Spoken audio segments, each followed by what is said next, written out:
السلام عليكم ورحمة الله تعالى وبركاته.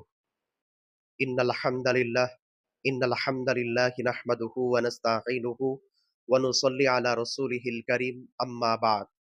قال الله تعالى في كلامه المجيد: أعوذ بالله من الشيطان الرجيم. بسم الله الرحمن الرحيم. ولله على الناس حج البيت من استطاع إليه سبيلا. صدق الله العظيم.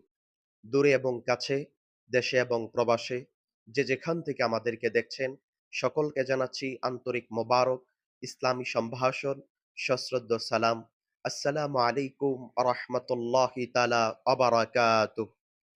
মহান আল্লাহ জাল্লা জালালুহু আম্মা নাওয়াহুর আলিশান দরবারে লাখো কোটি শুকরিয়া, যে মহান মানিব দয়া করে, মায়া করে, মহব্বত করে তার সৃষ্টির শ্রেষ্ঠ আশরাফুল মাখলুকাত মানুষ হিসাবে আমাদেরকে সৃষ্টি করেছেন। লক্ষ কোটি তার চাইতেও বেশি দুরূদ আর সালাম পেশ করছি রাসূলে কারীম সাল্লাল্লাহু আলাইহি ওয়াসাল্লামের উপর। আজকে আমরা হজের গুরুত্ব ও তাৎপর্য নিয়ে কিছু কথা বলবো ইনশাআল্লাহ। ওয়া মা তাওফীক ইল্লা বিল্লাহ।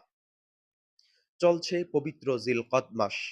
জিলকদ মাস আসলেই মুমিনদের মাঝে হজের আনন্দ বয়ে যায়। গোটা পৃথিবী থেকে সামর্থ্যবান মুসলমানরা হজ পালনের উদ্দেশ্যে রওনা করতে শুরু করে দেয়। হজ ইসলামের ৫টি স্তম্ভের একটি অন্যতম স্তম্ভ। হাদিস শরীফে এসেছে, রাসূল করিম সাল্লাল্লাহু আলাইহি ওয়াসাল্লাম ইরশাদ করেছেন, বুনিয়াল ইসলাম আলা খামসিন, ইসলাম ৫টি স্তম্ভের উপর প্রতিষ্ঠিত। শাহাদাতু আল্লাহ ইলাহা ইল্লাল্লাহ, এই কথা সাক্ষ্য দেওয়া যে আল্লাহ ছাড়া কোনো ইলাহ নেই।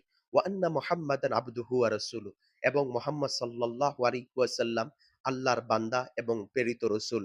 ওয়া ইকামিস সালাহ, নামাজ কায়েম করা। ওয়া ইতাইজ যাকাত, এবং যাকাত আদায় করা।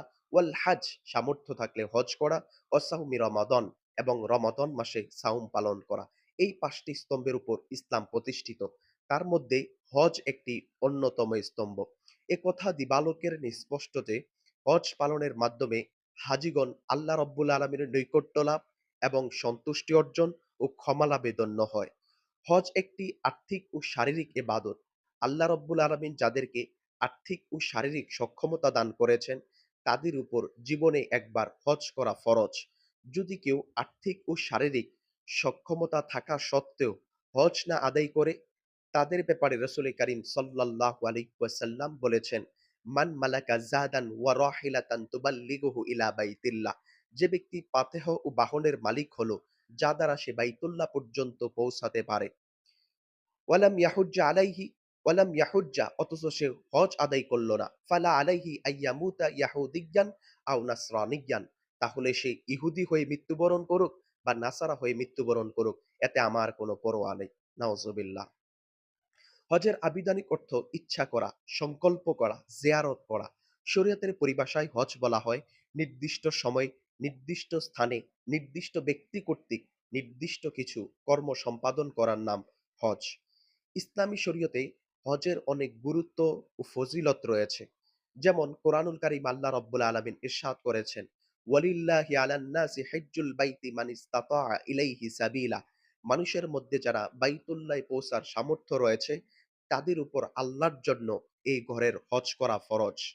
হাদিস শরীফে এসেছে, রাসূল কারীম সাল্লাল্লাহু আলাইহি ওয়াসাল্লাম ইরশাদ করেছেন, আন আবি হুরায়রা রাদিয়াল্লাহু তাআলা আনহু قال قال سمعت النبي صلى الله عليه وسلم يقول من حج لله فلم يرفث ولم يفسق رجع كيوم ولدته أمه।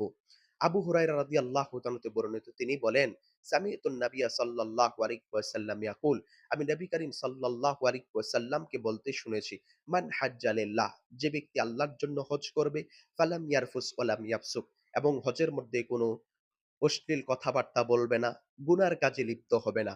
রজাআ কায়াউমিন ওয়ালাদাতহু উম্মুহু, সে ব্যক্তি হজ থেকে এমনভাবে নিষ্পাপ হয়ে ফিরবে যেভাবে সে তার মাতৃগর্ভ থেকে ভূমিষ্ঠ হয়েছে। সুবহানাল্লাহ। সহিহ মুসলিমের ১২১ নম্বর হাদিসের অংশ বিশেষে রাসূল কারীম সাল্লাল্লাহু আলাইহি ওয়াসাল্লাম আমর ইবনুল আস রাদিয়াল্লাহু তাআলা আনহুকে বলেছেন, আমা আলিমতা আন্নাল ইসলামা ইয়াহদিমু মা কানা ক্বাবলাহু, তুমি কি জানো না ইসলাম গ্রহণ করার দ্বারা তার পূর্বের সমস্ত গুনাহ মাফ হয়ে যায়? ওয়া আন্নাল হিজরাতা তাহদিমু মা কানা ক্বাবলাহা, এবং হিজরত করার দ্বারা তার পূর্বের সমস্ত গুনাহ মাফ হয়ে যায়। ওয়া আন্নাল হাজ্জা ইয়াহদিবু মা কানা ক্বাবলাহু, এবং হজ করার দ্বারা তার পূর্বের সমস্ত গুনাহ মাফ হয়ে যায়। সুবহানাল্লাহ। সুনান নাসাইতে হাদিস এসেছে, রাসূল করিম সাল্লাল্লাহু আলাইহি ওয়াসাল্লাম ইরশাদ করেছেন, ওয়া নবী হুরায়রা রাদিয়াল্লাহু তাআলা আনহু قال قال রাসূলুল্লাহ সাল্লাল্লাহু আলাইহি ওয়াসাল্লাম ওয়াফদুল্লাহি সালাসাতুন, তিন ব্যক্তি আল্লাহর মেহমান, আল গাজী ফি সাবিলিল্লাহ, আল্লাহর পথে জিহাদকারী, ওয়াল হাজ্জু, হজ পালনকারী, ওয়াল মুতামিরু, উমরা পালনকারী। সুবহানাল্লাহ। আরেক হাদিসে এসেছে, রাসূল করিম সাল্লাল্লাহু আলাইহি ওয়াসাল্লাম ইরশাদ করেছেন, আল হুজ্জাজ ওয়াল উম্মারু ওয়াফদুল্লাহ, হজ পালনকারী, উমরা পালনকারী আল্লাহর মেহমান। ইন দাআউহু আজাবাহু, যখন তারা আল্লাহর কাছে দোয়া করেন, আল্লাহ পাক তাদের দোয়া কবুল করেন। ওয়া ইন ইস্তাগফারুহু গফারা লাহুম, তারা যখন আল্লাহর কাছে ক্ষমা প্রার্থনা করেন, আল্লাহ পাক তাদেরকে ক্ষমা করে দেন। সুবহানাল্লাহ। সহিহ বুখারীতে হাদিস এসেছে, রাসূল করিম সাল্লাল্লাহু আলাইহি ওয়াসাল্লামকে জিজ্ঞেস করা হলো, আইয়ুল আমালি আফদালু ইয়া রাসূলুল্লাহ, সর্বোত্তম আমল কোনটি? ক্বালা, তিনি বলেন, আল ঈমানু বিল্লাহি ওয়া রাসূলিহি, আল্লাহ তার রাসূলের প্রতি ঈমান আনা। তাইলে আবার জিজ্ঞেস করা হলো, সুম্মা মাযা, তারপর কোনটি? ক্বালা, তিনি বলেন, আল জিহাদু ফি সাবিলিল্লাহ, আল্লাহর পথে জিহাদ করা। তাইলে আবার জিজ্ঞেস করা হলো, সুম্মা মাযা, তারপর কোনটি?